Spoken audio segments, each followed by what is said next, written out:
Mga kababayan ko, magdasal po tayo, magtulungan po tayo. Ako po'y nalulungkot sa nabalitaan ko po kanina na napakalakas po na lindol dito sa Mindanao, sa Davao Region. Ako po mismo kanina, saksi po ako. Napakalakas talaga, nasa kalye po kami. Umalog yung sasakyan. Ako po'y nababahala, nalulungkot at sana po'y walang nasaktan. Magdasal po tayo. Ang epicenter po ay sa Manay, Davao Oriental. Ako rin po ay taga Davao Oriental.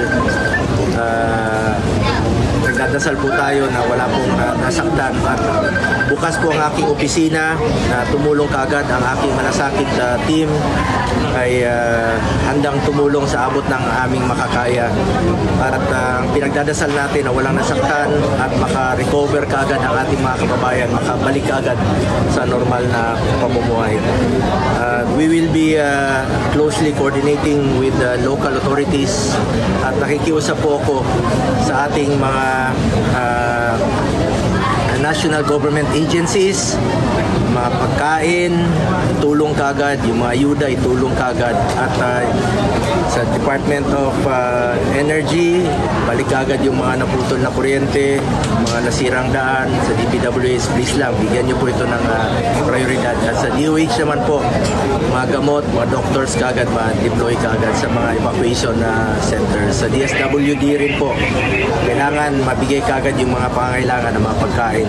Dapat po'y walang magutom na mga kababayan natin. Magtulungan po tayo. Dasal po ang kailangan sa ngayon. At kilala naman po ang Pilipino sa pakikipagtulungan. Nakakalungkot po, nakakabahala na panay sunod-sunod na po ang lindol na nangyayari sa ating bansa. Ingat po tayo mga kababayan ko at lumikas kagad sa ligtas na lugar. Pag meron po mga paalala ng ating otoridad, sumunod kagad na lumikas sa mga ligtas na lugar. Importante, safe po ang ating mga kababayan. Maraming salamat po.